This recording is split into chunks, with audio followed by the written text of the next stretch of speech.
Yes, dumaan konti.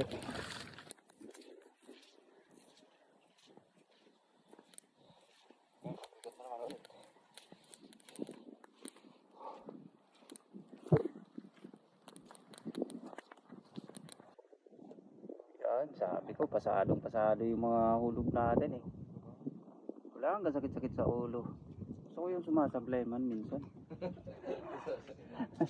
Ano yung hirap i-align yan dahil putik yan. Naipit na ng putik yan.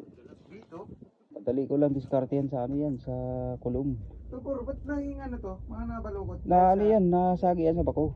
Madali ano yan.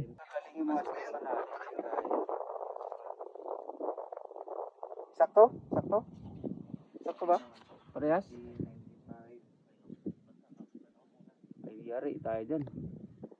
Mas mababa yata dyan. 1395 to. Yan. Naku. Parehas na parehas. Baka 1 cm lang yung difference. Wala pang 1 cm.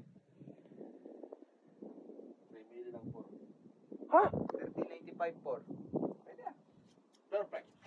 O yan yung sinasabi ko. Nabibitin na naman ako dito sa inspect natin na ito. Wala kang kasakit-sakit sa ulo.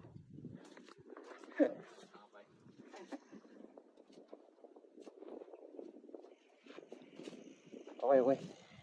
Ayos talaga. Yes.